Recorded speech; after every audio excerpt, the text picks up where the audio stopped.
pas à leur terme. Elles se sont renouvelées pour chacun de nous ce matin. Et nous lui disons merci. Merci pour la grâce que nous avons en lui, Christ Jésus, d'être les enfants bien-aimés du Père.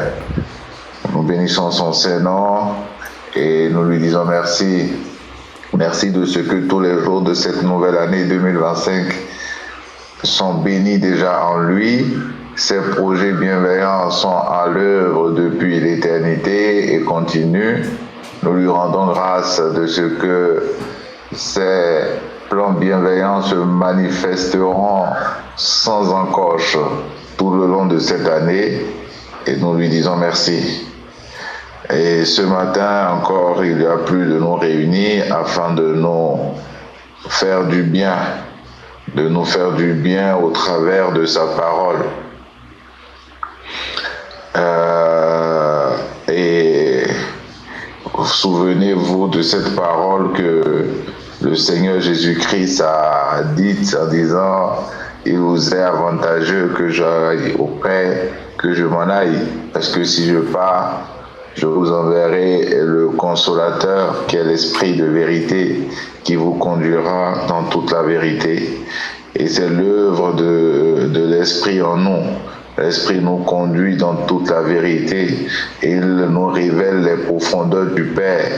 Il prend de ce qui est au Père et il nous le donne. Il nous révèle les profondeurs du Père. Et c'est ce que l'Esprit va faire encore ce matin, nous révéler les profondeurs du Père. Amen. Et nous allons prendre la parole écrite dans le livre de Genèse.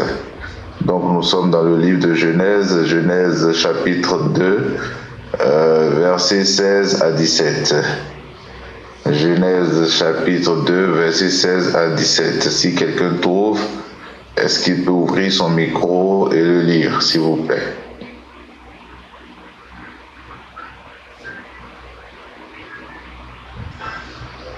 Nous sommes dans le livre de Genèse, chapitre 2, versets 16 à 17.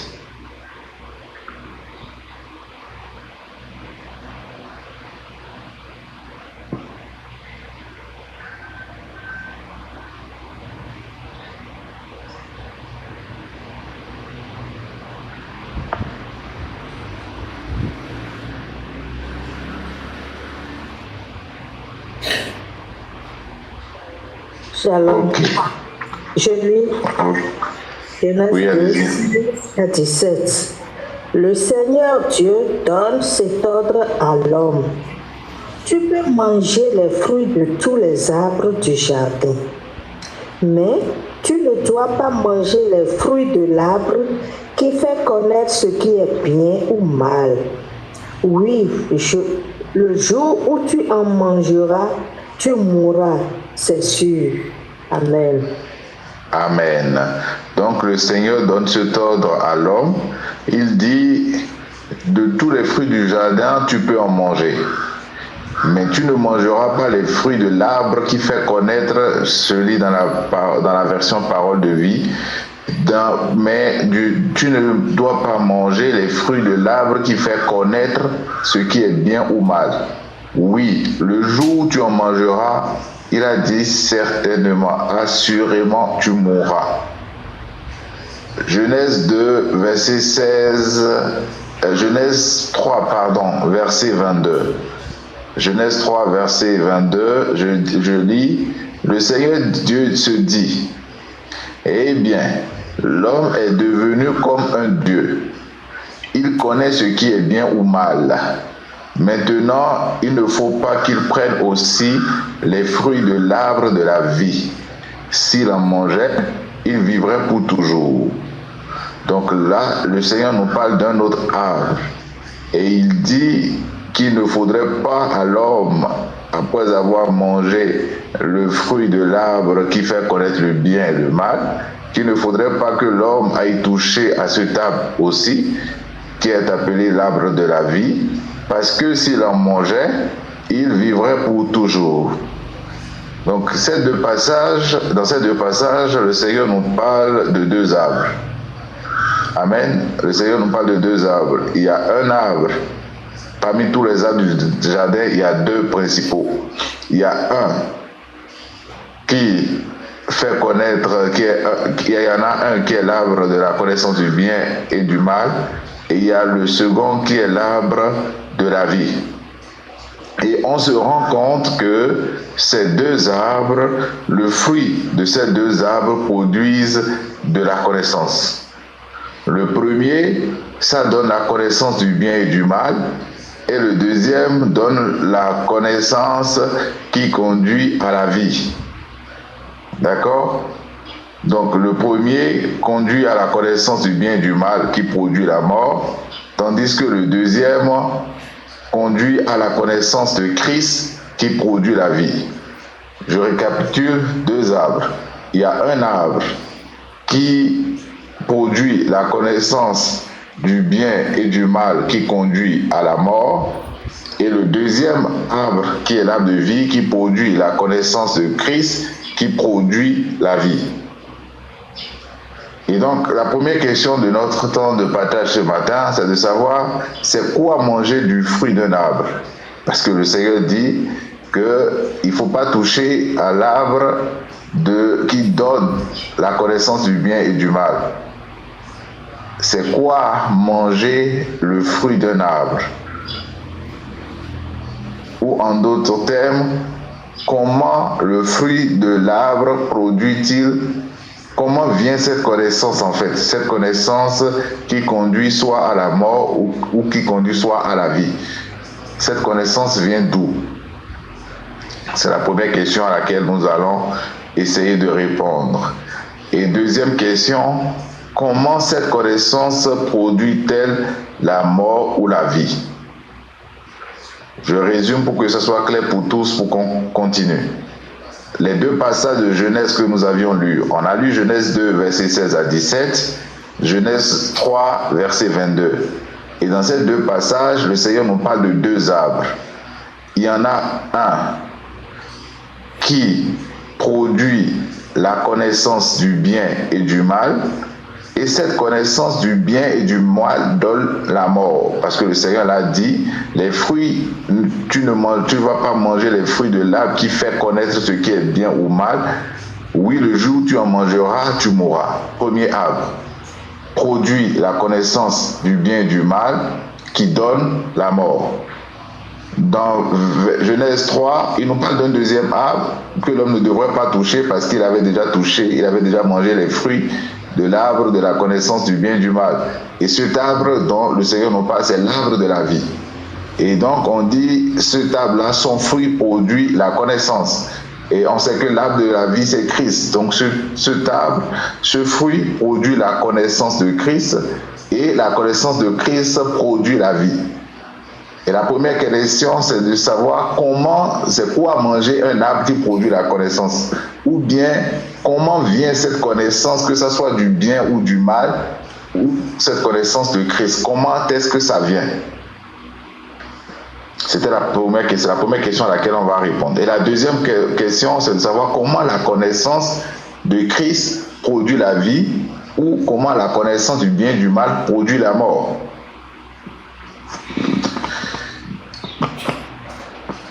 À la première question, nous savons tous en général que la connaissance vient de l'instruction.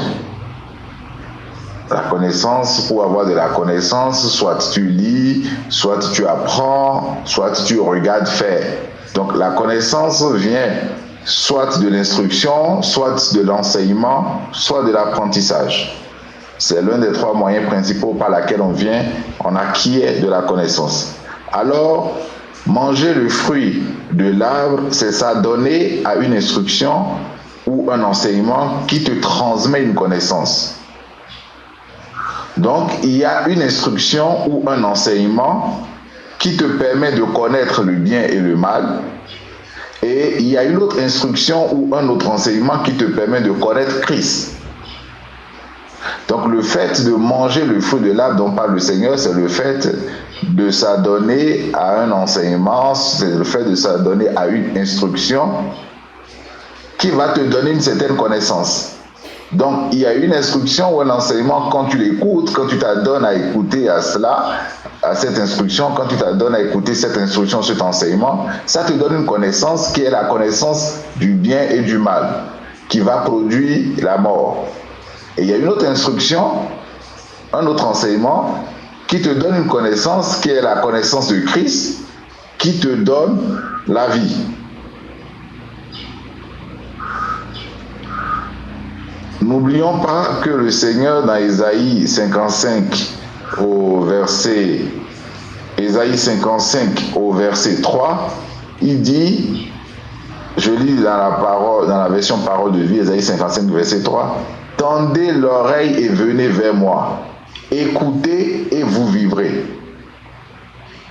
Écoutez et vous vivrez. Par ailleurs, il dit aussi, l'homme ne vivra pas que de pain, mais de toute parole qui sort de la bouche de l'Éternel. Donc, si écouter peut faire vivre, écouter aussi peut faire mourir. Alors, qu'est-ce que nous écoutons?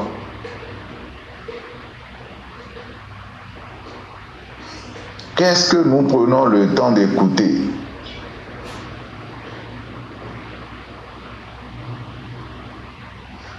La connaissance vient de ce qu'on écoute.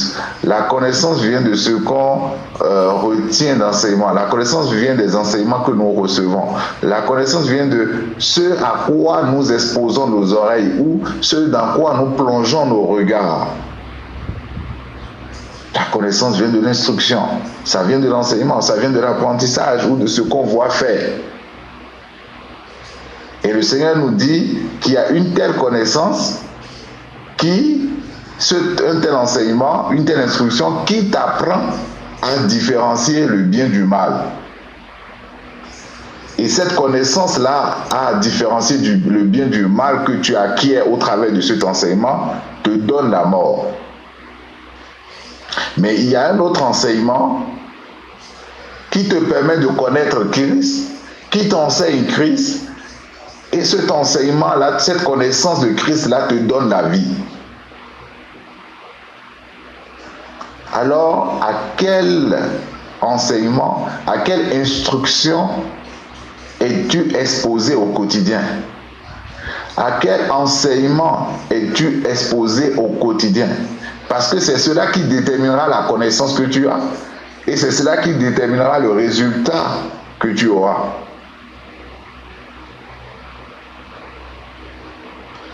« 2 Corinthiens 3, versets 6 à 7. Quelqu'un pour me le lire, s'il vous plaît. 2 Corinthiens 3, versets 6 à 7.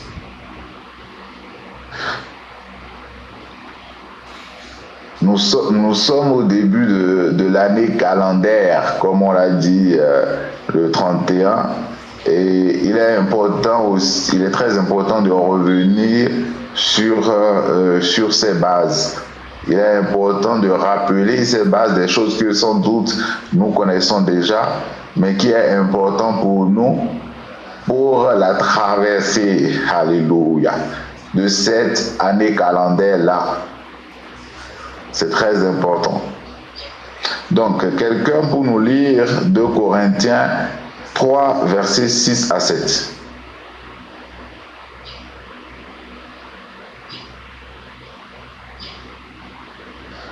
Pas le juste Patricia en tout cas, elle a déjà lu. 2 Corinthiens 3, versets 6 à 7.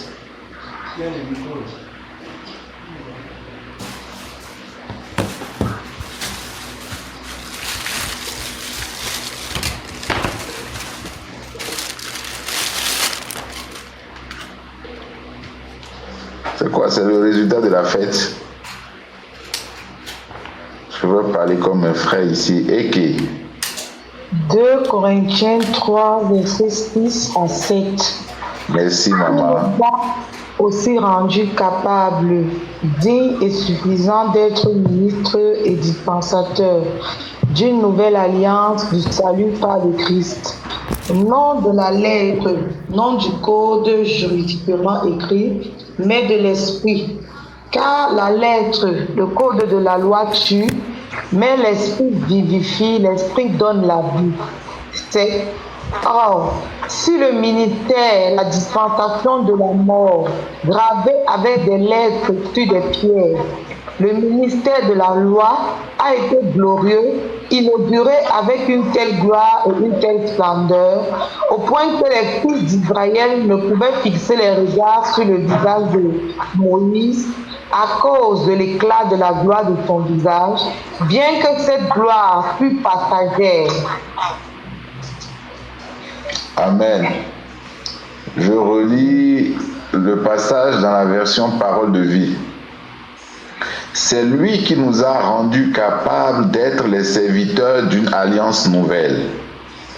Cette alliance ne dépend pas de la loi écrite, mais de l'Esprit Saint. La loi écrite donne la mort, mais l'Esprit Saint donne la vie. Les paroles de cette loi étaient gravées dans la pierre, et Moïse était au service de cette loi qui donne la mort. Malgré cela, ce service lui donnait une grande gloire. Et à cause de la gloire qui brillait sur son visage, les Israélites ne pouvaient pas le regarder. Pourtant, cette gloire ne durait pas. La parole nous dit que Moïse était au service de cette loi qui donne la mort. Donc, on a dit tout à l'heure qu'il y a un certain enseignement, il y a une certaine connaissance qui produit la mort. Et la parole nous révèle un type de connaissance qui produit la mort. Parce que c'est bien écrit noir sur blanc, c'est pas la parole de PJ, c'est pas la parole du juge Joséphine, c'est écrit la loi écrite donne la mort. La loi écrite donne la mort. Donc, quand tu exposes tes oreilles, quand tu vas t'asseoir à écouter la loi écrite, la prédication basée sur la loi écrite alors que tu n'es pas israélite, la parole dit que ce que cela produit, c'est la mort. Et la parole précise quelque chose qui est très important, qui parfois trahit notre petite intelligence humaine. La parole dit que Moïse était au service de cette loi qui donne la mort, mais malgré cela, c'est-à-dire malgré que ce service donne la mort, ce service lui donnait une grande gloire. Malgré que ce service, malgré que cet enseignement, malgré que cette instruction, malgré que cette prédication produit la mort, la parole précise que ça donnait quand même une gloire à Moïse. Il y avait une gloire sur Moïse malgré cela. Et c'est là où la petite intelligence humaine de l'homme devient un peu confus. Parce que quand on voit les foules immenses, quand on voit des communautés remplies, quand on voit des miracles se produire, quand on voit les grandes choses se faire ici et là, la petite intelligence humaine pense que forcément là il y a la vie. Quand on voit quelqu'un en train de prospérer soi-disant, quand on voit quelqu'un en train de, à qui forcément on pense que tout marche, on pense, la petite intelligence lie ça à la vie. Alors que la parole nous dit clairement qu'il y avait une telle gloire même dans le visage de Moïse que les Israélites ne pouvaient pas regarder. Donc il peut avoir une forme de gloire sur cet homme de Dieu que tu vois. Il peut avoir une forme de gloire sur ce prédicateur que tu vois. Attention frère, ça ne veut pas dire forcément qu'il y a la vie. Oui, le message qui donne la mort exprime aussi une certaine gloire. Ne regardons pas à la gloire ou à ce que les hommes peuvent appeler résultat. Foule immense. Waouh! 36 000 connectés. Waouh, prédication. Je me demande qu'est-ce qu'on peut avoir à être fier d'avoir rempli des stades. Et je ne sais pas si vous connaissez l'évangéliste qui fait une émission Kanguka, qui a été à Abidjan, qui a fait l'œuvre que le Seigneur lui a demandé de faire, mais tellement les hommes sont impressionnés par le nombre de personnes qui est rempli et c'est passé partout dans les réseaux sociaux. Waouh, il est puissant. Et tout le monde, même ceux qui se disent père de la francophonie, ont commencé par chercher à faire photo avec lui ou se coller à son image. C'est quoi? C'est quoi? Qu'est-ce qu'on recherche si tant? Je ferme la parenthèse. Donc, la présence d'une forme de gloire n'est pas forcément synonyme de présence de vie. La parole a été claire pour dire, même Moïse, le boss de la loi écrite, qui donnait la mort, il y avait une gloire qui était à son visage au point où les Israélites ne pouvaient pas fixer les regards sur lui. Ne confonds pas gloire apparente et présence de vie.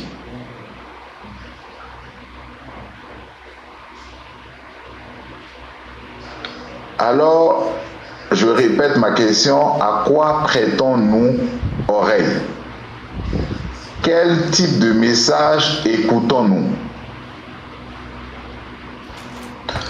Comment le fait de manger la connaissance du bien et du mal te produit la mort? Dans Genèse, nous avions lu, Genèse 3, verset 22. Dieu dit quelque chose qui est important. Il dit, le Seigneur Dieu se dit, eh bien, l'homme est devenu comme un Dieu. Il connaît ce qui est bien ou mal. L'homme est devenu comme Dieu. Il connaît ce qui est bien ou mal. Alors manger la connaissance du bien et du mal te fait devenir comme Dieu.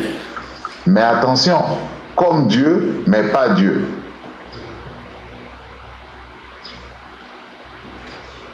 L'écoute de la loi, l'écoute des messages, l'écoute des enseignements, des instructions sur la loi, l'enracinement dans je veux devenir quelqu'un de mature dans la foi, je veux grandir dans la foi, devenir youos, chercher à devenir youos, te fait devenir comme Dieu, mais pas Dieu.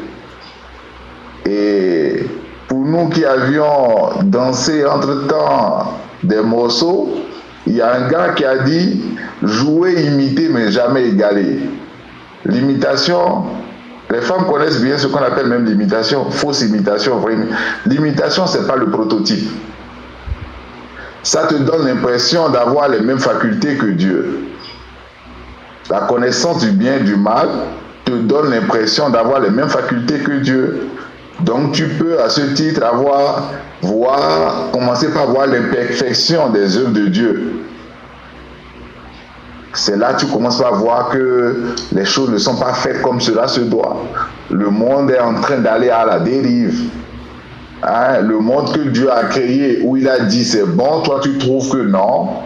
C'est parce que tu détiens la connaissance. Non, c'est pas bon. Attention, l'antéchrist est en train de venir plus vite que prévu. Tu deviens le contrôleur des œuvres de Dieu. En tant que, comme tu es comme lui, mais pas lui, voilà, tu deviens celui qui peut fonctionner dans le spirituel. Il faut fonctionner dans le spirituel. Il faut aller débloquer la main de Dieu. Tu vois, tu es quelqu'un qui... tu as la connaissance, tu sais apprécier les choses, si elles sont bonnes ou pas, afin d'engager la prière et les rétablir dans le bon ordre. Hein? C'est ça la connaissance du bien et du mal. Hein? C'est quand ça marche, quand tu pries et que ça marche, tu t'enfles d'orgueil d'avoir prié pour avoir fait changer les choses et tu le proclames.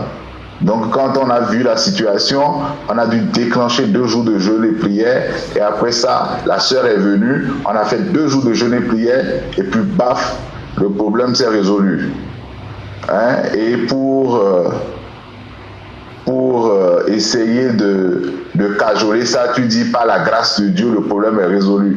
Mais le Saint-Esprit et toi, vous savez que dans ton cœur, là, tu es rempli d'orgueil, disant, waouh, heureusement qu'on a pu engager ce temps de prière. On a prié fortement. On a jeûné. Hein? Tu sais, toi-même, même si tu veux mettre un peu de couche pour...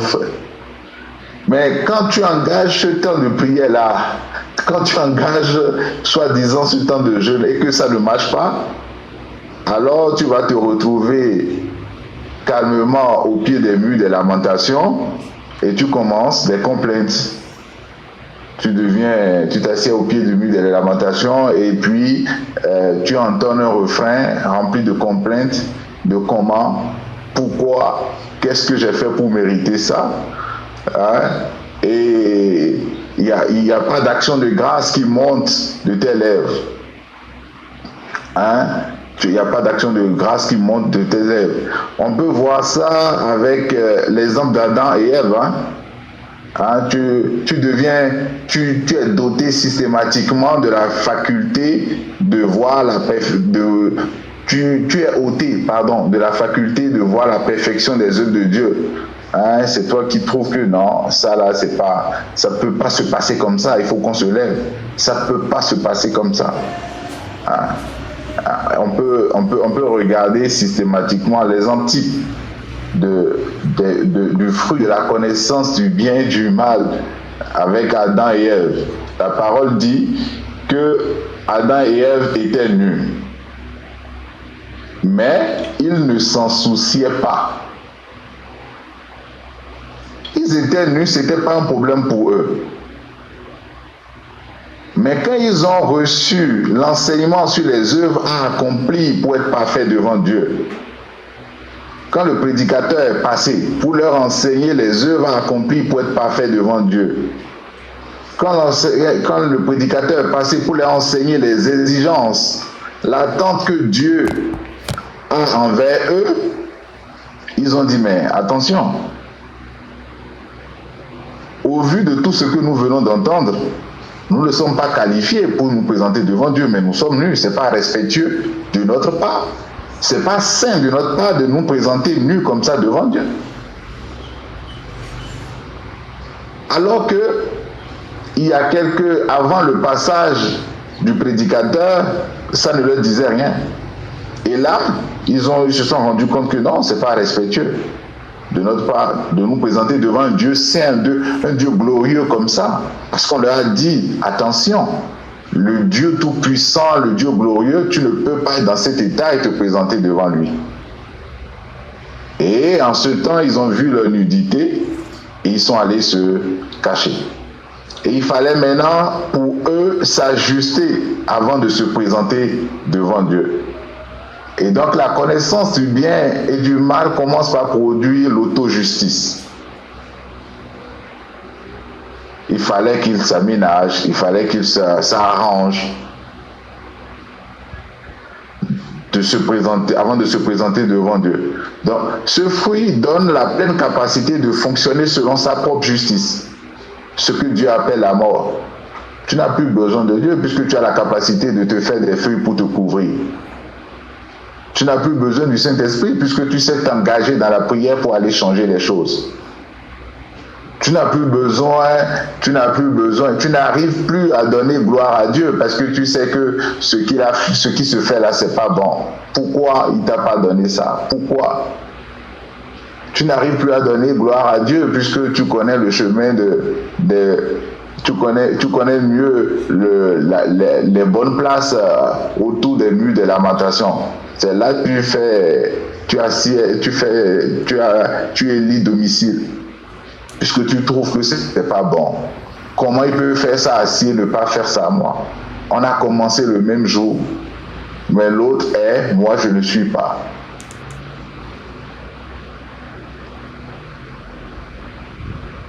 Tu deviens le justicier. Et ce fruit n'amène qu'à parler de soi. Comme je dis, même si on arrive à saupoudrer un peu du nom de Christ devant les autres, le Saint-Esprit et toi-même, vous savez que tu tires tout de ta fierté d'avoir fait ci ou d'avoir fait ça. Alors, ce fruit ne fait que parler, plainte, paroles négatives, pleurs, gémissements, rien de positif, rien de ce qui, rien de ce qui donne gloire à Dieu, en fait. Rien de ce qui reconnaît la souveraineté de Dieu. Puisque ce fruit te donne de te voir toi et toi seul. Toi et ce que tu peux faire pour Dieu. Ce fruit te donne tu deviens le centre en fait. Et Dieu devient celui pour qui tu dois faire des choses. C'est-à-dire, c'est Dieu qui commande, c'est Dieu qui attend des choses de toi. Et c'est toi l'acteur et lui, il est le figurant. Donc, qu'est-ce que nous écoutons? Ce que nous écoutons va nous donner une connaissance. Et cette connaissance va produire quelque chose en nous.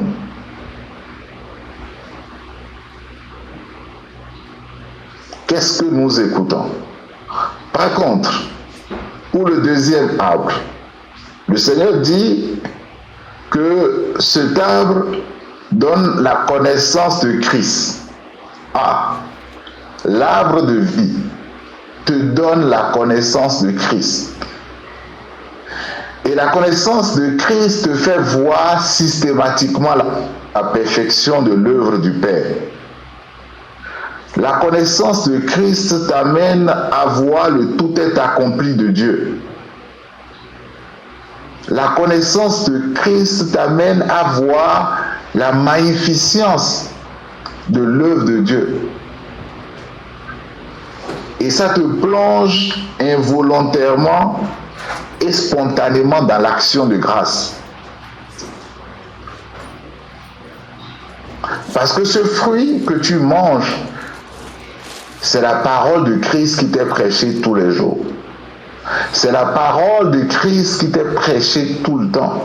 N'oublions pas, la parole nous dit que ce qu'on entend, que la foi vient de ce qu'on entend. Et ce qu'on entend vient de quoi? De la parole de Christ. L'évangile t'est exposé, quand tu es exposé à l'évangile tout le temps. Pas un dimanche sur deux. Pas une fois en passant. Pas seulement en roulant dans ta voiture. Pas seulement le matin en te préparant pour aller au boulot. La parole nous dit que quand on est exposé, quand on mange de ce fruit t'amène à voir la bonté du Seigneur. Ce fruit t'amène à voir, ce fruit te révèle en fait la sagesse infiniment variée de Dieu. Et dans la connaissance de cette sagesse infiniment variée de Dieu, tu n'arrives pas à distinguer le bien et le mal. Parce que tu vois la beauté du Seigneur partout. Tu vois sa sagesse en toutes choses. Tu vois sa sagesse dans la guerre. Tu vois sa sagesse dans la paix. Tu vois sa sagesse dans les moments de tribulation. Tu vois sa sagesse dans les moments de victoire. En fait, tu vois sa sagesse partout en fait. C'est pour ça la parole nous dit une sagesse infiniment variée. Parce que tu ne manges qu'à sa table. Et à sa table, il discute avec toi, il te montre comment les choses sont faites, quoi. Tu ne distingues que lui en toutes choses. Et c'est dans cela, dans cette écoute, dans cette connaissance de Christ, que tu te rends compte en fait que toi, tu n'existes plus dans le jeu. Tu n'existes plus dans le projet. Tu n'existes plus dans le film qui est joué en fait. Et tu peux être amené à dire, comme Paul, ce n'est plus moi qui vis, mais c'est Christ qui vit en moi. Ça ne devient pas une récitation en fait. Ça devient un réel vécu. Parce que tu ne connais que lui. Tu n'entends parler que lui. Tu n'entends que parler de ses œuvres. Surtout de cette sagesse infiniment variée. J'aime ça. C'est-à-dire, elle n'est pas unique, cette sagesse-là. Et tu ne pourras jamais finir de la sonder. Et c'est ça la vie éternelle en fait. Parce que puisque lui il est éternel, puisque tu ne peux et que tu veux passer ton temps à le connaître, tu passeras l'éternel. En fait, tu passeras le temps à le connaître parce que ça change. Aujourd'hui tu vois cette facette, demain tu vois une autre, après demain tu vois une autre. Cette splendeur là te fait passer du temps sans que tu ne vois le temps passer. Mais celui qui se focalise à apprécier les actes, pour lui qui mange à la table de la connaissance du bien et du mal, le temps est long pour lui en fait. Puisque lui, il est dans l'œuvre, il est dans c'est pas bon, il faut que je répare. Non, ceci c'est bon, ceci c'est pas bon, il faut qu'on répare, il faut qu'on agisse. Mais celui qui mange le fruit de l'arbre de vie, lui, il est dans la contemplation. Il regarde. C'est quelqu'un qui est assis, qui regarde. Il ne voit pas le temps passer. Parce qu'il regarde, il contemple la beauté. Aujourd'hui, il voit une facette de lui. Demain, il dit, qu'est-ce que tu veux me montrer encore? Waouh, c'est ce que tu veux me montrer encore aujourd'hui, ça. Il ne voit pas le temps passer. Il vit en fait. Parce que celui qu'il regarde vit. La parole nous dit que nous qui le visage découvert, contemplons la gloire du Seigneur, que nous sommes transformés en la même image. Et j'ai pour habitude de dire que quand la parole dit que nous sommes transformés de la même image, c'est pas que nous n'étions pas la même image. C'est-à-dire, nous vivons ce qu'il vit. Nous exprimons qui il est. Parce que nous sommes déjà son image.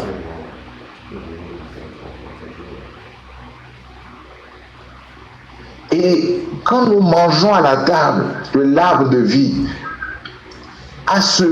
quand nous nous gavons tous les jours de l'évangile, quand nous avons hâte à nous connecter, quand nous avons hâte à nous mettre ensemble avec les frères, à échanger sur l'évangile, à échanger sur les œuvres de notre Père. Parfois on s'appelle, on se dit, mais tu vois encore ce que ton Père a fait.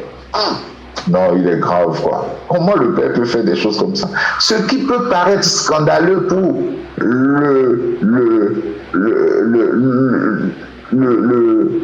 le connaisseur du bien et du mal, l'homme spirituel, le Huyos, ou bien comment ils appellent, ça devient un élément de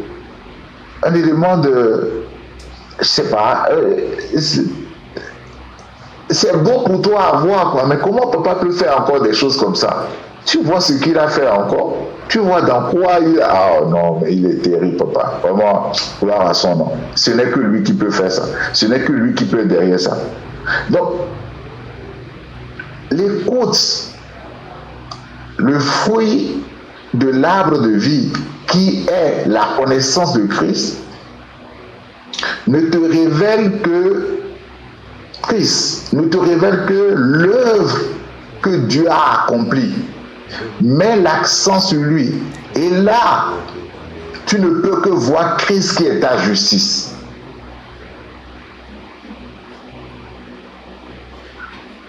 Tu ne peux que voir Christ qui est ta justice. Christ qui est tout ton bien. Tu n'entends que lui. Tu ne vois que lui.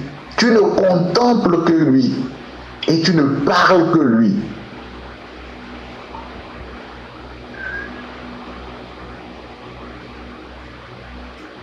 Il est insondable.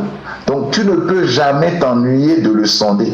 Tu ne peux jamais t'ennuyer de le connaître. Et c'est ça qui te fait vivre en fait. Puisque lui n'a pas de fin. Et celui que tu contemples n'a pas de fin. Comment toi tu veux avoir de fin? Comment tu veux t'ennuyer? Celui que tu contemples, celui dont tu entends parler, aujourd'hui il a fait ceci, demain il a fait cela. Comment tu peux cesser? En fait, tu vis au même rythme que lui. Vous êtes en phase.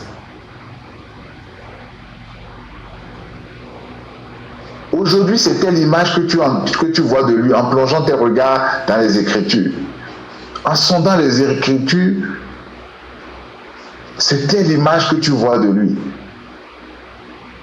Demain, c'est tel autre. Et tu as la joie de partager avec ton frère. Mais tu sais que ce que j'ai découvert, tu sais que le Seigneur, tu sais qu'il a fait ci, tu sais ce que j'ai découvert, tu sais que derrière cette œuvre, le Seigneur a fait ça. Et tu te rends compte qu'à aucun moment, tu n'apparais. Ça change, ou ça rend pénible, ou ça dérange ta petite intelligence ou ta nature humaine, parce qu'elle veut prendre le centre. Elle veut être au centre du jeu. Mais c'est ça, la vie que ça produit. Les paroles que tu te retrouves à prononcer ne sont que les paroles de Christ, puisque c'est l'environnement dans lequel ça te plonge.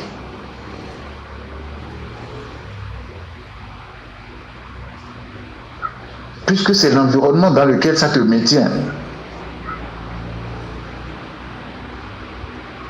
Où tu te rends compte qu'en réalité, dans toute cette histoire-là, il ne s'agit pas de toi en fait. Tout ce que toi tu peux recevoir, c'est des dégâts collatéraux positifs. Mais il s'agit de lui. Il s'agit de son plan, il s'agit de son projet qu'il a mis en exécution et qu'il révèle aujourd'hui par l'esprit. Ce n'est pas un projet qui est en cours, c'est un projet qui a été déjà exécuté et qui est en train d'être révélé aujourd'hui par l'esprit, dans lequel, sur l'arbre de vie, tu plonges tes regards, tu découvres. C'est comme quelqu'un qui visite un musée. Waouh, tu vois telle chose, tu regardes tel tableau de lui, tu regardes telle chose de lui, tu t'émerveilles. Le temps que tu finisses, on te montre encore le tableau. Le temps que tu finisses, tu ne vois pas le temps passer. Et ta bouche ne fait que proclamer ses louanges. Ta bouche ne fait que proclamer son action, des actions de grâce. Ce n'est pas forcé, ce n'est pas obligatoire, ce n'est pas une discipline personnelle que de rendre grâce à Dieu quand tu manges le fruit de l'arbre de vie. Rendre grâce ne devient pas un truc obligatoire. Quand tu manges le fruit de l'arbre de vie, prends du temps avec les frères, tu prends plaisir à là où on parle de lui. Ça ne devient pas une obligation. Contrairement à ce qu'on a peut-être pu, le Père a peut-être permis qu'on comprenne autrement.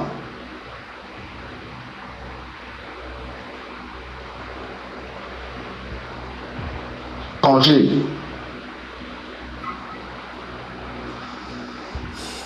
Quand tu prends le temps de manger, quand tu commences par parler, toi-même tu le vois, tu as peut-être un rendez-vous à midi, mais tellement tu commences par parler de l'évangile que tu te rends compte que dans 15 minutes je dois partir. C'est pas en vain qu'il a dit qu'il est bon, qu'il est doux et agréable pour des frères de demeurer ensemble. C'est l'effet que produit l'arbre de vie. Le fruit de l'arbre de vie te pousse à partager du temps avec les frères autour de l'évangile. Quand vous vous retrouvez, vous allez voir que commencez par parler d'autre chose. L'évangile va revenir au centre.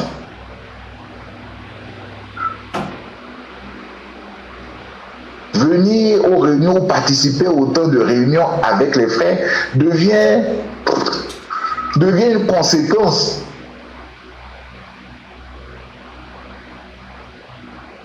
Ça ne devient pas une discipline personnelle.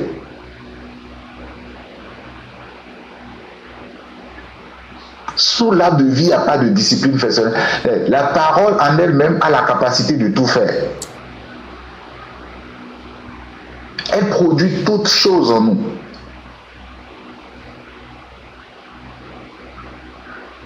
Écoutons. Laissons-nous exposer. Laissons-nous aller à cette connaissance-là, qui est la connaissance de Christ.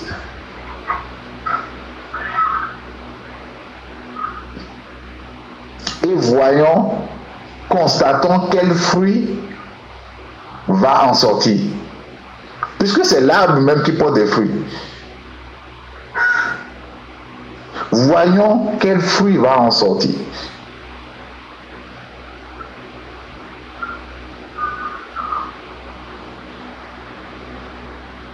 Laissons-nous juste exposer à cette œuvre. Et donc, il y a 3 sous-points que nous allons voir dans la connaissance ou dans le fait de manger le fruit de l'arbre de vie.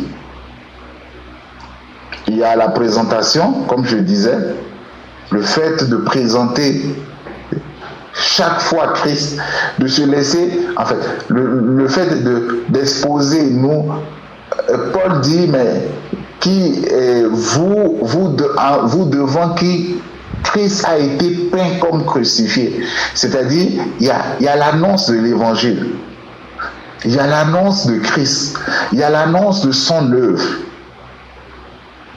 Et deuxième chose que nous allons voir, il y a la contemplation, où il dit, mais tel que le serpent d'airain a été élevé, ainsi, de même, le Fils de l'homme sera élevé, afin que quiconque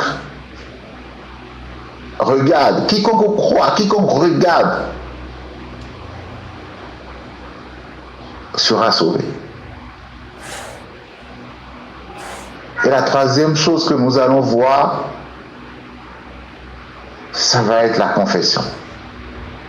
Quand tu es rempli, quand tu regardes, quand tu es rempli, il n'y a pas de discipline, il n'y a pas d'effort, il n'y a pas de proclamation. Il faut proclamer la parole, non. Tu vis dans la maison de ton père, tu parles comme ton père parle. Tu parles comme on vit, comme on parle dans cette maison. Ça coule de source. Tu ne peux pas vivre dans une maison où on parle l'anglais et toi tu ne vas que parler le français, c'est pas possible. Donc à moins que, bon, il y a des gens qui ont des bouchons de cérumen qui ne permettent pas d'entendre, ça c'est autre chose.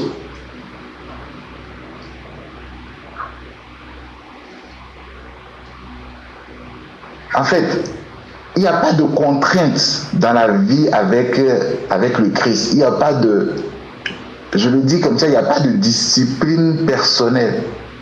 Il n'y a que des résultats, il n'y a que des constats qui partent de l'écoute. C'est pour ça que Paul insiste pour dire, mais comment connaîtront-ils si personne ne présente, si personne n'annonce? Il y a 2 choses qui sont fondamentales. Il y a le fait d'annoncer, et je crois par la grâce de Dieu que ici le Seigneur nous accorde cette grâce de le faire. Il le fait suffisamment.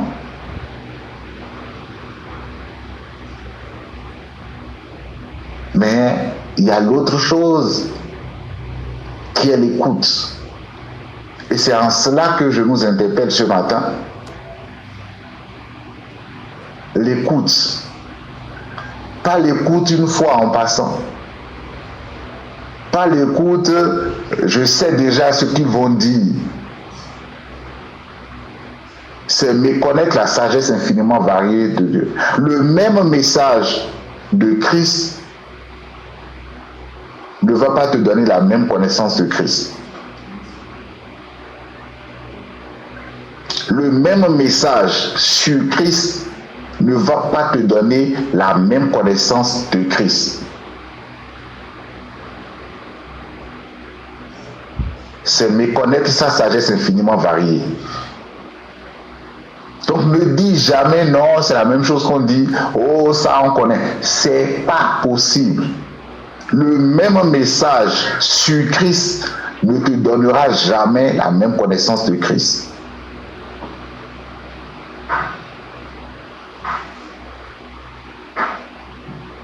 Donc, l'exhortation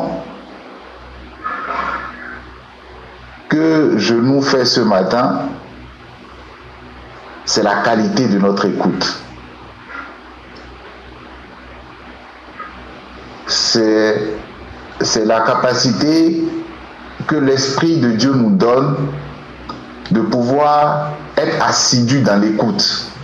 Et quand je dis dans l'écoute, ça ne veut pas dire que PJ est en train de dire que pour les dimanches, non. En semaine, chez toi, la parole écrite, plonge les regards dedans. Rejoue les enseignements, écoute.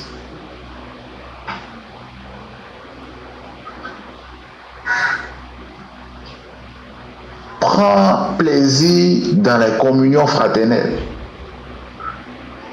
Je ne sais pas si moi ce temps me manque. Ce temps de communion fraternelle où on vient le dimanche, on finit et c'est après le culte maintenant que le culte commence. Où nous on s'assied avec le juge Emmanuel, le juge, et c'est maintenant qu'on commence à parler encore de l'évangile. Oh, tu sais, dans telle parole exacte, ah bon, je ne savais pas. Bon, on prend, on continue. C'est tellement beau, c'est tellement vivant. Je ne sais pas comment toi tu ne peux pas prendre plaisir à ça, je ne sais pas. Peut-être quand on va prendre la parole, tu vas m'expliquer. Que tu te lèves pendant une semaine, tu n'as pas eu le temps de prendre communion avec tes frères. Et dimanche, ça ne te dit rien. Le seul temps que le Seigneur nous dit, bon ok, convocation solennelle, venez, on va communier ensemble. Et toi, tu restes encore, tu dis, oh, je vais me lever de mon lit. Mais quand ton employeur, le sauvage qui te fait du n'importe quoi, il est là, tu cours. Le sauvage qui te malmène, qui te donne des demandes d'explication, ça là, tu es fort, tu es première partie. Je ne comprends pas. Je ne comprends pas. Mais celui qui te dit je t'aime, qui te dit je te soutiens, malgré que le compte te donne des demandes d'explication, malgré que le compte te donne une chucha de travail, je suis là, je suis ta force. Celui qui te dit ces paroles-là, qui est vraiment ton soutien et ta force, dit viens avec tes frères, viens, j'ai quelque chose à vous dire, viens, je veux vous rappeler ma présence, je veux vous rappeler, tu dis oh non. Je vais ouvrir mon ordinateur encore et me mettre sous le fardeau de ce bourreau-là.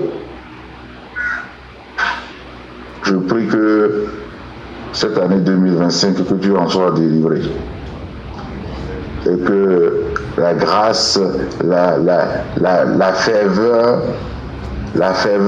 d'appeler ton frère, de prendre des nouvelles, la faveur de prendre des frères, tu dis, ah, tu sais ce qui s'est passé, vraiment, oh, papa a permis aujourd'hui encore qu'on me fasse, ah bon, viens, on va lui rendre grâce, mais on va lui dire aussi que ce qu'il a fait, c'est pas bon. C'est ça. Nous, on n'est pas dérangés par ça, nous qui sommes les enfants du Père. Que tu prennes du temps avec tes frères, c'est ça. Tu n'en as pas d'autres, hein. Tu n'en as pas d'autres.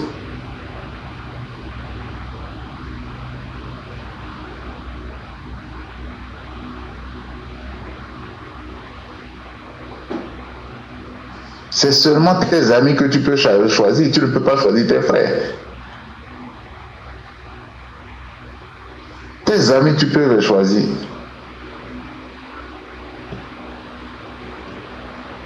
Mais celui qui t'est frère, tu ne peux pas. Dieu te l'impose. Il dit c'est ton frère.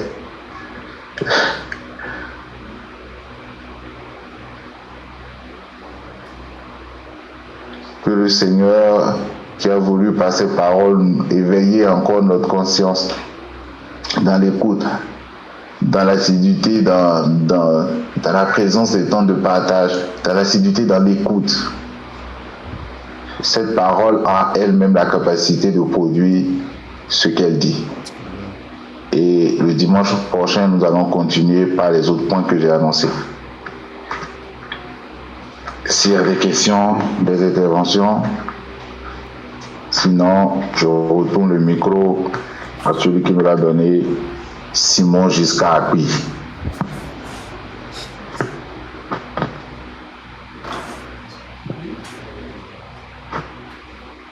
Oui, vous ne pouvez pas prendre le micro.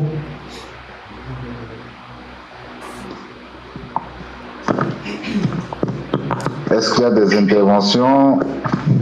Oui, mon frère Félix, on a des interventions ici, en présentiel. Je n'ai pas entendu.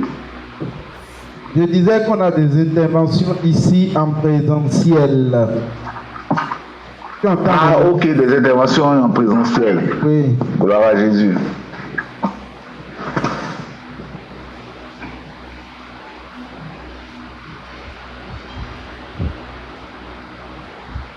Ok, en présentiel, vous pouvez y aller. Ok, merci beaucoup.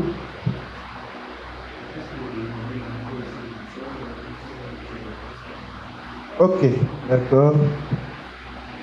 Nous rendons grâce à Dieu pour la progression dans la connaissance de Christ jour après jour. Et il ne peut en être autrement. C'est cela notre vie. C'est à cela nous sommes appelés. Et c'est à cela nous sommes destinés bien avant la fondation du monde. Et quelle qualité de message à chaque fois que Dieu nous donne. Vous imaginez, on a reparlé aujourd'hui de l'arbre de vie et de la connaissance du bien et du mal. Et le Père a encore apporté une profondeur nouvelle, une nouvelle connaissance. Et c'est comme ça. C'est la même chose, hein, mais le Père prend le temps chaque fois de nous montrer à quel point c'est profond que nous n'avons pas encore tout compris. Et nous ne finirons jamais de comprendre chaque parcelle de sa parole écrite, parce qu'il est éternel justement. Et chaque parole reflète parfaitement qui il est. Amen. Vous savez, avant de commencer par lire ce passage que j'ai devant moi, ce qui est intéressant et palpable est que lorsque nous prenons le temps d'échanger, bon, moi il m'est arrivé plusieurs fois avec les frères, les amis, les frères qui avaient commencé avec nous, je crois c'est en 2020, période Covid, que le Seigneur a commencé par nous enseigner pas à pas. Mine de rien, selon les hommes, le temps passe, hein, bientôt 5 ans.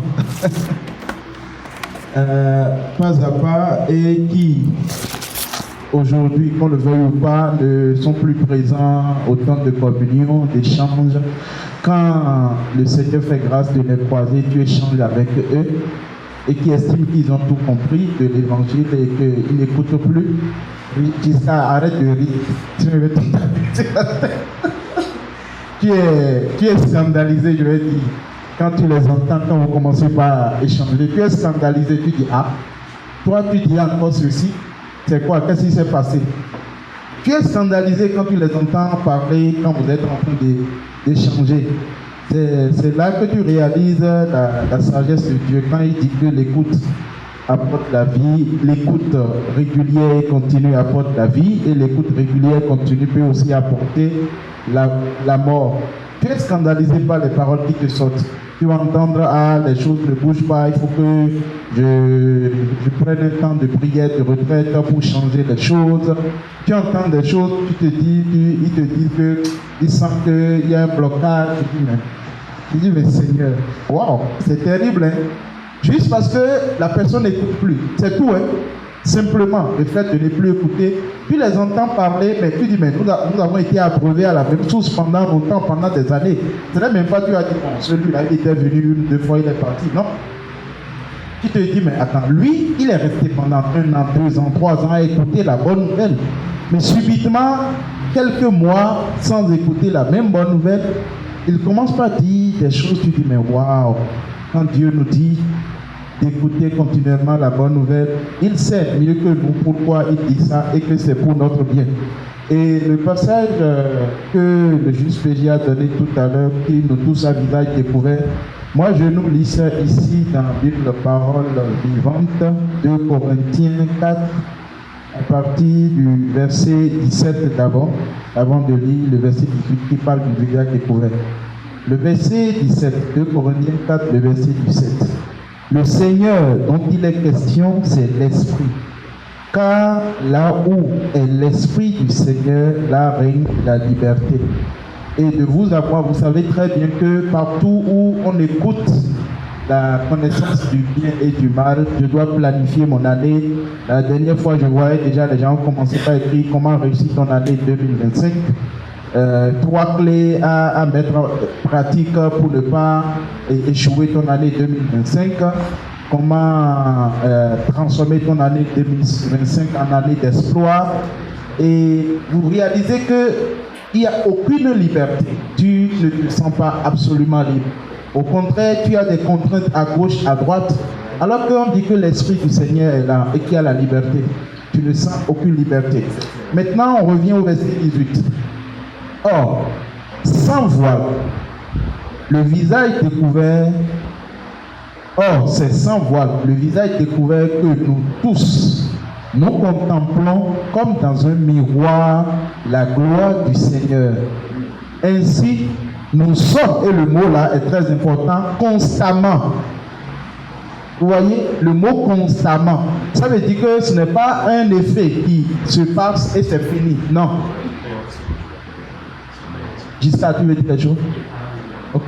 Nous sommes constamment, continuellement, permanemment, tout le temps. C'est-à-dire à chaque fois que nous plongeons les regards, à chaque fois que nous plongeons le regard dans les Écritures, que nous écoutons la bonne nouvelle, que nous écoutons le Seigneur nous présenter ses hauts faits, comment il fait les choses, nous sommes constamment. Et c'est pour cela quand le juge Fégis disait tout à l'heure que parfois, ou bien pas parfois, souvent, quand nous échangeons entre nous, on regarde ce qui se passe sur la terre quand les gens disent « Oh, tu as vu ce qui est arrivé encore, tu as vu les conflits, tu as vu les dégâts. » Et nous on dit « Mais le Père, notre Père, il est simplement terrible et majestueux. » Les événements que les autres regardent et qualifient de terribles, parce que tu es constamment sous l'arbre de vie, à table avec le Père, dans la maison du Père en train de l'écouter, tu vois ça et tu ne fais que l'applaudir. Il dit, nous sommes constamment, pas à un instant et c'est fini. Non. Ce qui fait que celui qui n'écoute pas, c'est normal. Il dit, nous sommes constamment transformés. D'après son modèle à lui, pour lui ressembler davantage de jour en jour et en refléter une image toujours plus fidèle. Vous voyez les mots? Pour en refléter une image toujours plus fidèle. Chaque fois, constamment, nous voyons les choses comme lui. Et quand on parle de proclamation, vous imaginez un enfant qui est dans la maison de son père et tous les jours tu vis chez ton père et tous les jours tu cries « Moi, je suis enfant de mon père. Je sais que je suis enfant de mon père. Je prends possession du nom de mon père et c'est ce nom que je porte. Je prends possession de la maison où je vis. Je prends possession de la nourriture que mon père va me... » C'est qu'à un moment donné, ton père va dire « Attends, fils, viens ici. »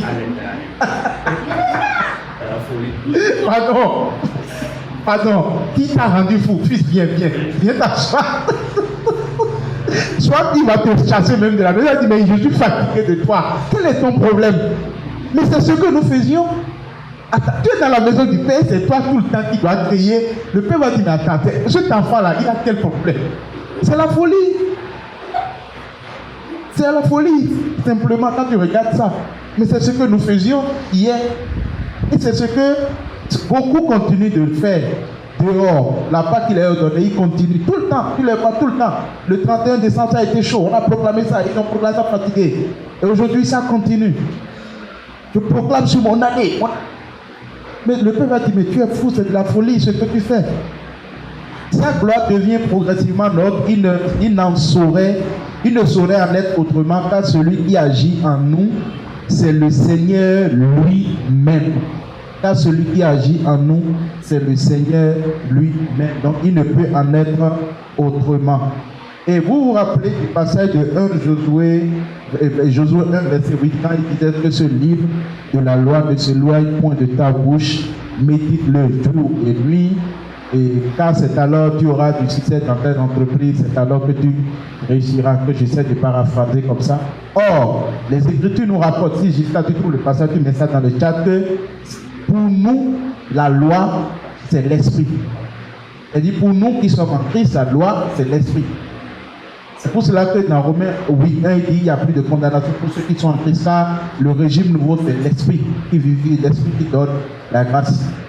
Et donc, ça revient à la bonne nouvelle, que cette bonne nouvelle ne s'éloigne point de ta bouche, ne s'éloigne point de tes oreilles. Tu dois les écouter. Écoutez-moi et vous vivrez continuellement. Et regardez, j'étais en train de lire tout à l'heure le passage de Genèse là. Et j'ai remonté un peu et c'est tellement édifiant quand vous remontez le passage à partir du verset, l'échange entre Ève, le serpent, et Adam et notre Père. Je vais pas lire tout, je vais commencer rapidement par le verset 5, où le serpent avait déjà dit, est-ce que vous mangez de tout? Et elle a répondu tout ça. Mais le verset 5, regardez, je suis dans le Bible français courant. Elle répond, mais Dieu le sait. Et bon, bien avant ça, on va constater que le Seigneur, notre Père, a donné les instructions. C'est quand il a fini de donner les instructions à Adam qu'il a fait endormir Adam et il a créé, il a façonné Ève. Donc le verset 5. Mais Dieu sait, ça c'est le serpent qui parlait à Ève, mais Dieu le sait bien.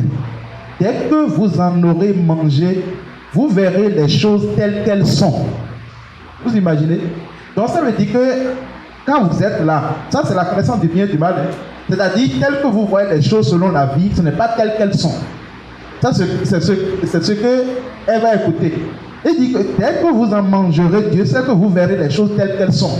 Prétestant que actuellement tu es dans l'illusion. Mon frère, non, tu es le maître de ta vie. Tu es le maître, tu forges ton destin toi-même. Tu es le maître de ta vie. Ce qu'on te dit là, c'est de l'illusion. Donc, vous verrez les choses telles qu'elles sont.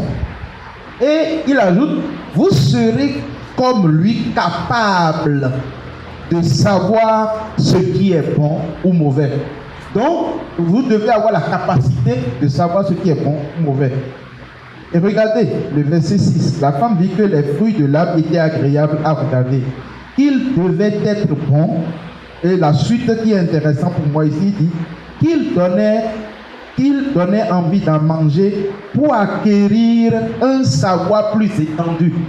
Donc le savoir que vous avez quand on vous dit que la vie, Christ est la vie, et que le bien et le mal relèvent des prérogatives exclusives de Dieu. Non, tu dois pouvoir déterminer ce qui est bien pour toi et ce qui n'est pas bien pour toi, afin de savoir vivre.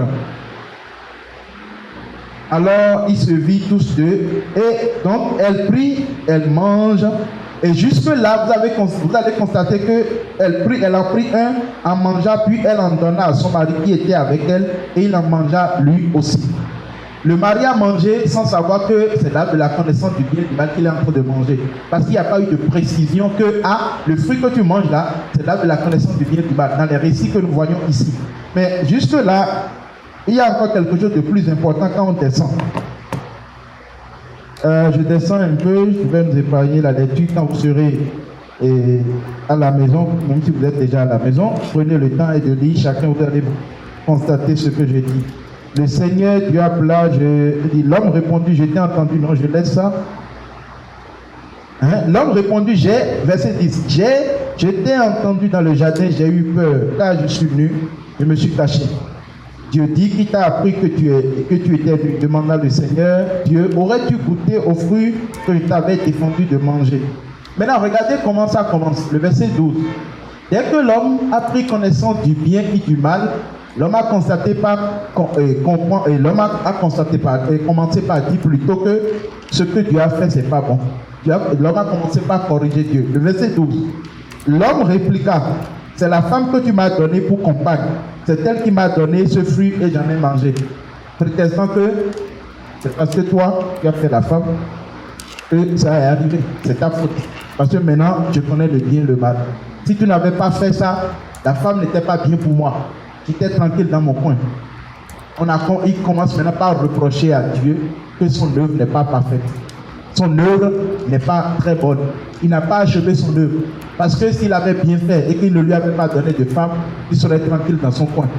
Il commence par faire maintenant des reproches à Dieu sur ce qui se passe, sur les événements. Il n'y a plus d'action de grâce, il n'y a plus de gratitude, il n'y a plus de reconnaissance. Le Seigneur Dieu dit alors à la femme, pourquoi as-tu fait cela? Même réponse. Elle répondit, le serpent m'a trompé et j'ai mangé du fruit. Donc, encore une fois, c'est toi qui as créé le serpent. Ton œuvre n'est pas parfaite. J'en suis pour rien. Parce que c'est ce que donne la connaissance du bien et du mal. Il n'y a plus de gratitude, il n'y a plus de reconnaissance. On cherche à avoir le contrôle sur les événements, ce qu'on ne peut jamais avoir. Jamais de jamais.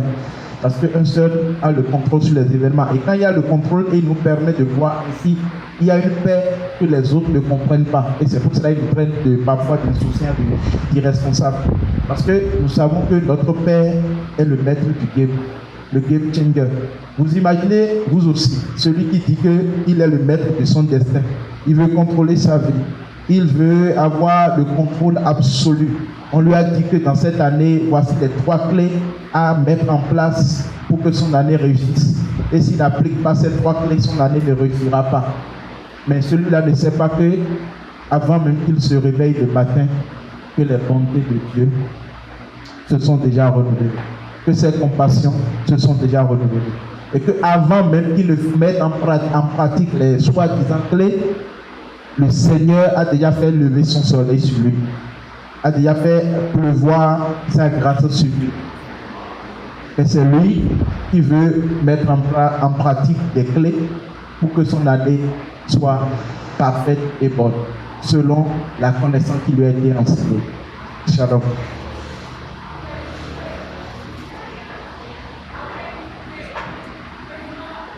Shalom, merci beaucoup, juste Emma, pour ces apports qui nous édifient aussi beaucoup, qui viennent renchérir l'enseignement que nous avons reçu de la part du Seigneur. Est-ce qu'il y a d'autres interventions? Jusqu'à je te laisse conduire le temps de l'intervention. D'accord. Si en ligne il y a des gens qui veulent intervenir, vous pouvez lever la main. En attendant, moi je vais prendre la parole pour faire mon intervention. J'espère que vous me recevez bien.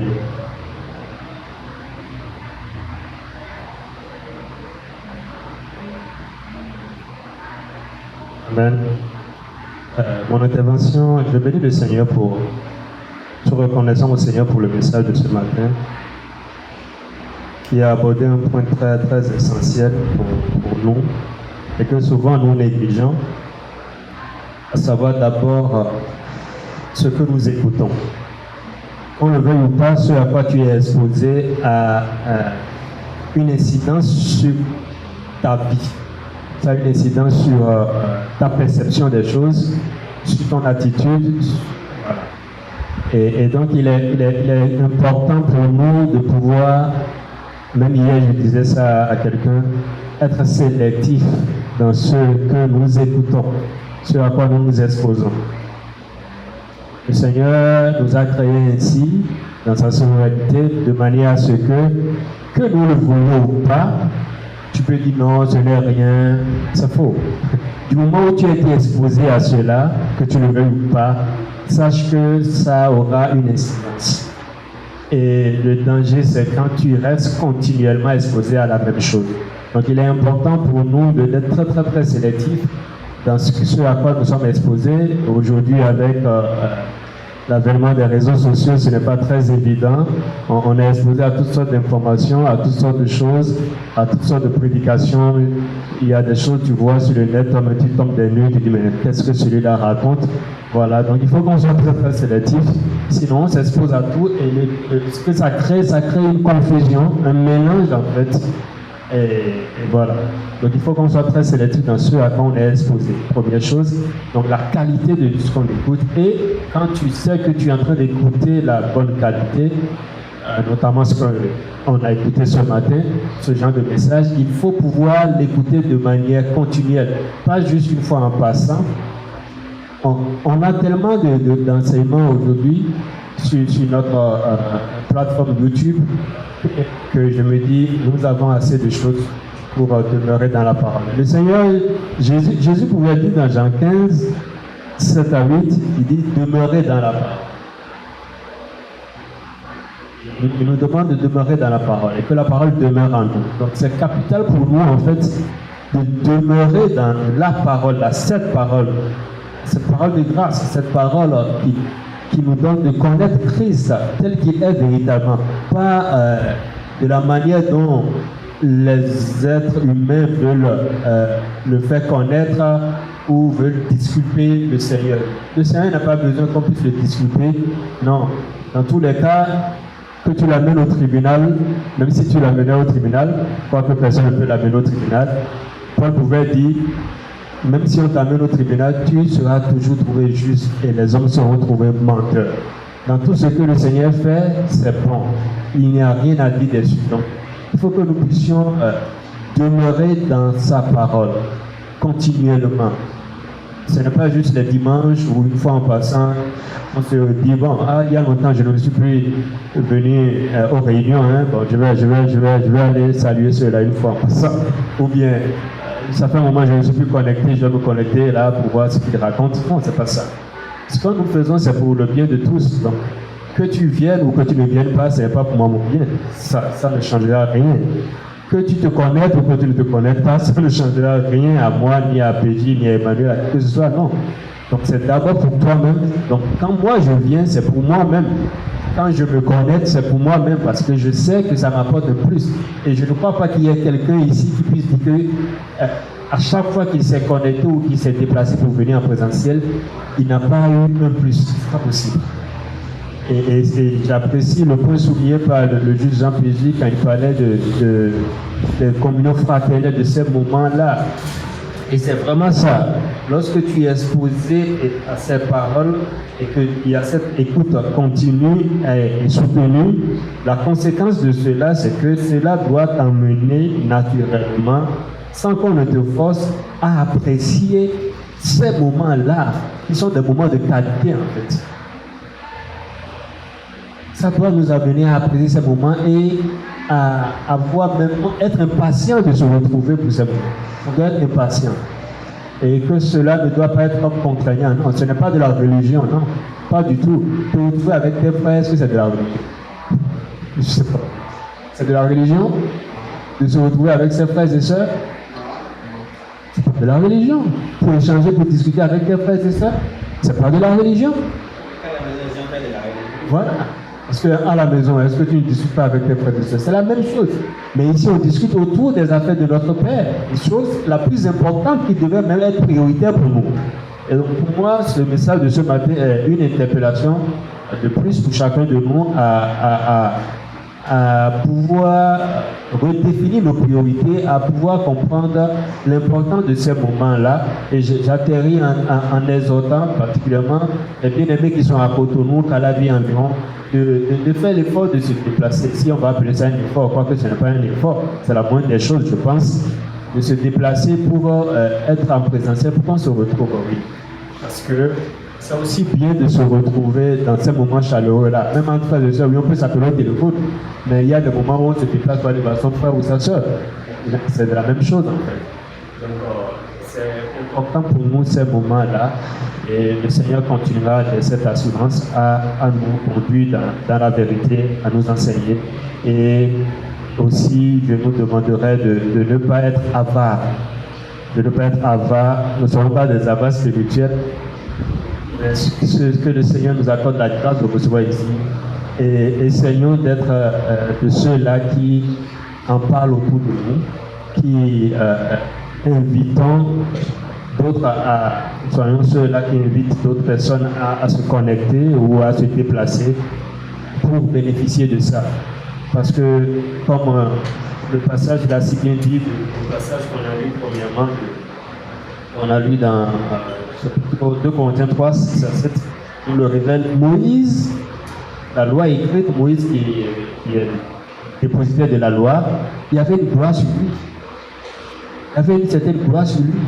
Et c'est ce qui trompe beaucoup aujourd'hui. On voit comment ils ont des résultats. Donc c'est la vérité. Non, le résultat n'est pas gage de vérité. Les miracles ne sont pas gages de vérité. Les témoignages ne sont pas gages de vérité. Et beaucoup de personnes sont sous la loi qui n'est même pas pour eux. La loi qui n'est pas donnée pour eux, mais ils sont sous cette loi-là. Et ils pensent que parce qu'il y a des résultats, ils sont dans le vrai. Or, ils ne sont pas dans le vrai. Et nous avons la responsabilité de pouvoir leur partager cette vérité pour qu'ils comprennent. Si vous n'avez pas les mots pour le dire, invitez-les. Indiquez-les là où nous nous retrouvons le dimanche, qu'ils se déplacent pour venir. S'ils sont hors de Cotonou environ et hors du pays, partagez le lien avec eux, qu'ils se connectent et qu'ils échangent avec nous. S'ils ont des questions, donnez-leur nos contacts, qui nous écrivent et qui posent des questions. Nous ferons le plaisir de leur répondre par la grâce du Seigneur. Et je voudrais, il y a un passage sur lequel je suis tombé hier qui m'a fait sourire et qui m'a montré à quel point véritablement les hommes sont des hypocrites. Deutéronome 21, verset 18 à 21. Je nous lis ça et vous-même vous allez tirer la conclusion. Deutéronome 21, 18 à 21. Il dit ceci. Si un homme a un fils indocile et rebelle, n'écoutant ni la voix de son père ni la voix de sa mère et ne leur obéissant pas même après qu'ils l'ont châtié, le père et la mère le prendront et le mèneront vers les anciens de sa ville et à la porte du lieu qu'il habite. Ils diront aux anciens de sa ville, voici notre fils qui est indocile et rebelle, qui n'écoute pas notre voix et qui se livre à des excès et à l'ivrognerie. Et tous les hommes de sa ville le lapideront. Et il mourra. Tu ôteras ainsi le mal du milieu de toi afin que tout Israël entende et craigne. Ça, c'est la loi. Certains prennent des portions de la loi pour dire, mais la loi dit, tu feras ci. La loi dit, tu ne mentiras pas. On est d'accord, hein? La loi dit, tu ne voleras pas. On est à l'aise avec ça. Je ne suis pas en train de faire l'apologie du vol ni du mensonge. Rassurez-vous. Mais la même loi dit que quand tu as un fils qui ne t'obéit pas, qui est rebelle, qui n'écoute pas ta voix, qu'est-ce qu'il faut faire? Il faut prendre ce fils-là, tu l'amènes devant les anciens de la ville, et tout le peuple va le lapider jusqu'à mort, il va mourir. Mais pourquoi est-ce qu'aujourd'hui nous n'avons pas nos enfants là? Les prédicateurs de la loi, les défenseurs de la loi, les apôtres de la loi, les archbishops de la loi là, est-ce qu'il n'y en a pas dont les fils n'écoutent pas leur voix par moment? Et pourquoi personne ne prend son fils pour le lapider avant? Ça montre à quel point en fait c'est de l'hypocrisie. C'est de l'hypocrisie, on prend juste ce qui arrange pour pouvoir garder sous servitude le peuple. Et c'est dommage. Et nous, ayant compris ces vérités par la grâce du Seigneur, nous avons donc cette responsabilité de faire connaître cette vérité également à d'autres autour de nous. Ne gardons pas ça pour nous, s'il vous plaît. Mais que cette année, calendrier 2025, soit une année où chacun de nous prenne sur lui cet engagement personnel de pouvoir être un canal de diffusion de cette vérité ou un point de contact au travers duquel d'autres personnes pourront aussi avoir accès à cette vérité. Je vous remercie. Est-ce qu'il y a des interventions en ligne? Vous pouvez lever la main rapidement et ouvrez juste votre micro pour intervenir. Mais je crois qu'avec la qualité du message de ce matin, il est de bon temps que nous puissions intervenir. Hein. Je crois que ce qui a été dit interpelle chacun de nous rapidement. Sinon, je vais désigner. Hein. Je vais désigner. Allez, tu vas dire. Tu viens une fois tous les 3 mois. Sinon, je voulais, dans ton passage, je vais trouver un truc que je voulais finir là. Ok, merci beaucoup. Dans le passage de Deutéronome 22, il y avait quelque chose qui était dans mon cœur, je devrais parler de ça, mais comme le passage me permet de... Moi, je suis remonté au niveau du Deutéronome 21, à partir du verset 1er. Regardons bien quelque chose. On parle de la loi, des auteurs, du bien, du mal, tout ça. Verset 1. Quand vous serez dans le pays que le Seigneur votre Dieu vous donnera en possession. Parce que tout ça, c'est la loi, n'est-ce pas, Jika? C'est la loi que Dieu a donnée, ou bien? Ok. Quand vous serez dans le pays que le Seigneur votre Dieu vous donnera en possession. Supposons qu'on trouve dans les champs le cadavre d'un homme assassiné et que l'on ne connaisse pas l'auteur du meurtre. Dans ce cas, vos anciens et vos juges iront mesurer la distance entre le lieu où se trouve la victime et les autres les villes voisines pour déterminer quelle est la ville la plus proche. Les anciens de cette ville prendront alors une jeune vache. Ok? Je continue. Les anciens de la ville prendront alors une jeune vache qu'on n'a pas encore fait travailler sous le joug. Si vous n'avez pas encore vu où je vais redétailler après tout à l'heure.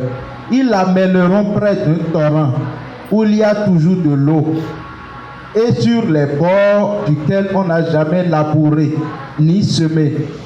Là, près du torrent, ils briseront la nuque de la vache. À ce moment s'avanceront les prêtres descendants de Lévi que le Seigneur votre Dieu a choisi pour le servir et prononcer la bénédiction en son nom. Ce sont eux, en effet, qui doivent régler les disputes, les affaires, tout ça. Ok? Je descends.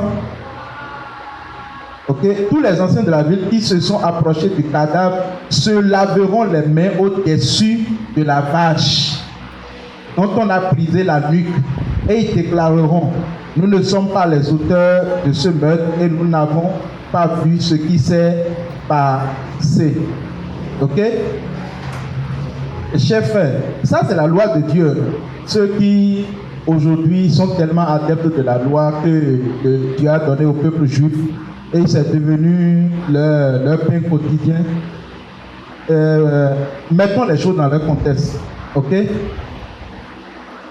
Ce que je viens de lire là, chers frères, est-ce que c'est différent de ce qui se passe dans nos peuples noirs africains qui pratiquent le vaudou, les cultes que nous connaissons? Donc si vous n'avez pas compris, je redéfinis. Ils découvrent un cadavre qui est mort quelque part. Ils vont prendre une vache. Ok? Et souvent, quand les gens vont chez ces gens, on leur donne des précisions. Ici, on dit vache qui n'a jamais labouré, qui n'a jamais rien fait. Comme ce qui se dit ici, tu iras prendre un corps qui n'a jamais fait. Vache qui n'a jamais fait. C'est pas fini. On dit qu'ils iront où? Au bord d'un torrent. Hein? On continue, au bord d'un torrent. C'est Dieu qui l'a dit ça, hein? Au bord duquel, on précise, on n'a jamais labouré. Donc, ce n'est pas un endroit quelconque. Ils vont briser la nuque de la vache et ils vont se laver les mains au-dessus de la vache. Ok. Comme tout à l'heure, la parabole du fils indiscipliné, que ceux qui sont adeptes de la vache et de la loi ne font pas. Qui, parmi ceux qui défendent la loi, font ça? Et si on voit quelqu'un en train de faire ça, on va dire qu'il fait quoi? Hein? Il est en train de faire quoi? C'est sacrifice, non? Et le vaudou, il est en train de... Il est en train de faire fétiche, c'est ce qu'on va dire, ou bien? Mais ça veut dire qu'eux qui sont sous la loi, ils ne savent pas ce qu'ils font. Hein? Oui, parce que c'est de la loi que tout ça a été tiré. C'est pour cela que, vous savez, Dieu a été sage. Dieu, il est trop sage. C'est lui qui a donné tout ça au peuple. Et à un moment donné, il dit, mes frères, mes enfants, mes fils, l'ombre là, c'est pas l'ombre n'est jamais le réel. La réalité là, c'est en Christ, c'est Christ. Il n'y a que Christ, il n'y a que la vie. C'est ça qui est la réalité. Tout ça que vous voyez, tout ça que les gens font là, c'est lui qui lui a mis ça à cœur. Mais regardez aujourd'hui comment on qualifie ça. La réalité est en Christ. Voici ici Dieu qui a donné des paroles. Et quand on met ça dans son contexte, et on voit les gens en train de faire ça, d'autant plus que les prêtres à l'époque s'habillaient d'une certaine manière. On va dire qu'ils sont en train de faire un sacrifice de vaudou. Et ceux qui doivent se lever dans la prière et devancer l'aurore vont dire qu'ils sont en train de bâtir un autel. Ils sont en train de renforcer l'hôtel spirituel pour... C'est ce qu'ils vont dire. Or, cette parole-là, c'est toujours dans la même loi qu'eux-mêmes enseignent. Et la réalité est en Christ. Et la vie est là et là seule. Il n'y a aucun autre endroit. Ces paroles que nous écoutons, la réalité c'est là. Il n'y a rien d'autre. Ok, juste Patrick, si tu as qui voulait parler.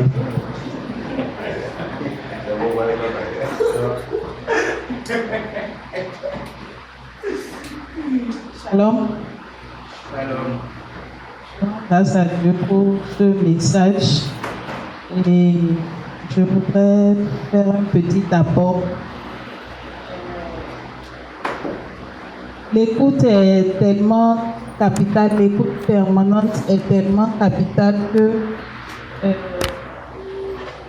je veux prendre un exemple, peut-être de deux aveugles qui peut-être on les met dans une salle où il y a des mines. Et si à l'heure, on a dit qu'il y a, quand tu fais 2 pas, il y a une boule qui peut exploser à gauche et tout ça. Et on le prend et on l'a vraiment briefé sur ça. Et l'autre, à qui on n'a rien dit, on le met dans la même salle. Je vois que les comportements seront différents. Et je prends aussi un exemple qui me concerne. Le quartier où j'habite, il se fait qu'il y a un carrefour là, où ils ont un truc de Legba. Ils appellent ça carrefour Legba. Moi, je ne savais pas. Sincèrement, quand on a intégré le quartier, quand je vois le lieu en question, pour moi, c'était un dépotoir d'ordures. Parce que tout ce qui est, bon, pas la grâce de Dieu, tout ce qui est, tout ce qui est l'aide, tout ça, moi, je ne savais pas. Une fois, mon mari indiquait la voie, quelqu'un dit, quand tu arrives au carrefour, là où il y a le truc de produits et tout ça, il dit, dans ce quartier-là, il y a des produits quelque part, quelque part. Il dit oui, à tel endroit. Je dis non, c'est les ordures. Il dit non. C'est pas les ordures, c'est leur divinité, tout ça, tu les vois pas parfois, ça trouve là. Et moi, je me disais, j'ai étudié les ordures là. Je dis, ah, Dieu merci, on t'a même dit, sinon, tu connais ça là, tu peux. C'est pour dire à quel point l'écoute, l'information nous rend dépendants de ce que nous entendons. Et il faut dire que dès le moment où on m'a dit ça, chaque fois que je passe par là, je commence par faire une prière intérieure et tout ça. Avant, je passais par là et sans rien, sans souci quoi.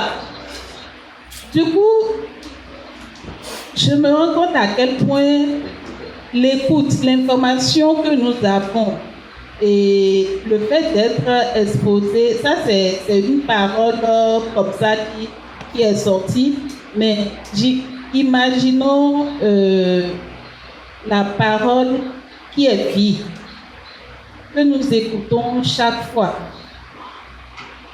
Vraiment, ça fait forcément la différence. Ça nous rend dépendants du message qu'on écoute au fait. Et de façon involontaire, on se surprend à avoir des raisonnements que nous-mêmes, bon, ou bien ceux qui nous regardent, ou bien ceux qui vivent la même situation et qui ne sont pas exposés au même message, ils ont des conduites différentes. Et nous, le fait de chaque fois écouter ces paroles, ces bonnes nouvelles de l'évangile de Christ qui nous rassure, qui nous montre que l'alpha à oméga, c'est Christ. Donc, qu'est-ce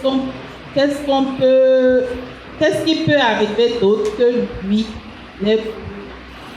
Vraiment, c'est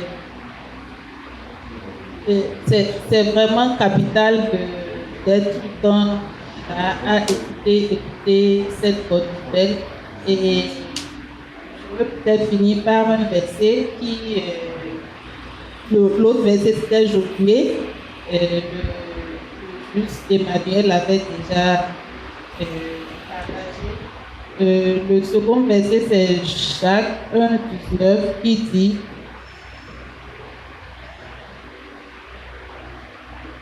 que chacun de vous soit toujours prêt à écouter, qu'il ne se hâte pas de parler ni de se mettre en colère. Donc la priorité c'est l'écoute. Et je ne me rappelle pas du verset aussi, je pense qu'il y avait eu, je crois que ça doit être dans Luc, où Jésus disait plutôt heureux ceux qui écoutent la parole de Dieu. Ceux qui écoutent la parole de Dieu. Donc, pour nous, enfants de Dieu, c'est vraiment capital de chaque fois vous connecter. Bon, je ne vais pas dire vous connecter, de chaque fois écouter cette parole qui nous fait du bien. Et à force de l'écouter, on se... Luc 11, 28. Luc 11, 28, ok. À force d'écouter ce message, vraiment, on est transformé, on se rend compte que nous-mêmes, bon, rien ne... Au-delà de ce que on nous avait appris, comment être inébranlable, comment, mais ça ne nous a jamais rendu inébranlable. Mais à force d'écouter de façon naturelle, les gens se disent sur quoi toi tu t'as pris tout le temps pour être zen comme ça, pour ne pas paniquer, pour ne pas... Ça nous donne vraiment une certaine force et que Dieu continue de faire cette belle œuvre dans nos vies. Je vais compléter un témoignage sur l'écoute. Un témoignage que hier, quand on parlait, je me suis rappelé tous les chants que j'ai eu avec ma soeur hier sur par rapport à l'écoute. En attendant, je nous lis le passage de Luc 11, 28. Bon, le contexte est que Jésus parlait et une femme disait que dans la foule, pendant qu'il parlait ici, verset 27, du milieu de la foule, une femme s'écria combien la mère qui t'a mis au monde et qui t'a allaité doit être heureuse. Parce qu'on voit un fils de quelqu'un en train de faire des merveilles comme ça et qu'elle doit être heureuse. Et Jésus qui répondit, dites plutôt, ne dites pas ce que vous venez de dire, dites plutôt, heureux sont et seront pour toujours. Heureux sont et seront pour toujours ceux qui écoutent la parole de Dieu. Donc ceux qui écoutent continuellement, parce que ça c'est au présent continu, ils sont et ils seront toujours heureux. Et par rapport à ça, hier il y avait ma soeur qui me disait que le 9-10 janvier, il aimerait amener ses enfants à la plage, qui pensait passer prendre mon petit, et qu'elle s'est rappelée que le 10 janvier, c'est la fête du vaudou et qu'à la plage, les gens font le truc bizarre et qu'elle a peur. En plus, les enfants vont voir, elles seront exposés à ces choses, qu'il ne faut pas qu'elle y aille. Ok. Et quand j'ai fini de l'écouter, j'ai dit, je la comprends. Mais que je vais lui poser une question. Que quand elle se rend à l'église le dimanche et qu'elle est en train de prier, est-ce qu'elle a déjà vu quelqu'un de vaudou dit que parce qu'elle est en train de prier le dimanche et elle sort là, qu'eux ils ont peur, ils ne veulent pas être exposés à ça parce qu'elle est en train de faire ces choses? Donc je lui ai posé la question. D'autant plus qu'elle aussi là, quand elle sort le dimanche, elle va prier là, elle fait ces choses. Est-ce qu'elle a déjà vu quelqu'un de vaudou le dimanche dit non, le dimanche là, eux là, ils vont sortir en train de prier, faire les choses là. Moi, je ne veux pas être exposé à ça, je préfère me cacher, je reste chez moi. Elle est restée là un moment, elle a dit, attends, ce que tu dis là, c'est pertinent. J'ai dit non, c'est pas que c'est pertinent, c'est ça la vérité de Dieu. Quand tu fais des choses le dimanche, mais ils ne sont pas gênés, tu les vois, ils sortent même. Mais pourquoi quand ils font les choses ce jour-là, toi tu es gêné de sortir? C'est à cause des informations que tu as entendues jusque-là. En réalité, ce que je viens de te dire, ce n'est pas nouveau, c'est ce qui est. C'est parce que tu ne l'as jamais entendu. Elle dit, elle comprend bien maintenant. Oh non, que rendez-vous plus que le prix pour le 10. Juste parce qu'elle a écouté une information. Une information qui change tout son système en même temps. Juste une petite information. Une petite information. Parfois, on voit qu'il y a une structure qui est organisée normalement et une petite balle, un petit grain de sable entre dedans et ça désarticule tout. Une petite information qu'elle a écoutée. Écoutons continuellement la bonne nouvelle de l'Évangile.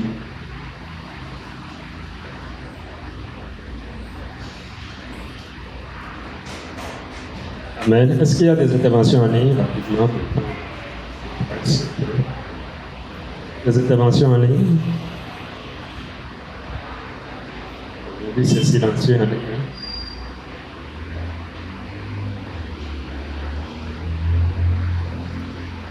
D'accord, s'il n'y a pas d'autres interventions en ligne, nous allons rendre grâce au Seigneur pour sa parole qu'il nous a encore accordée ce matin. Est-ce que de là où tu es, tu peux simplement lui dire merci? Si tu reconnais que cette parole t'a fait du bien et continuera de te faire du bien, est-ce que tu peux simplement dire merci au Seigneur? Merci pour cette parole de grâce. Merci pour cette parole qui nous fait du bien.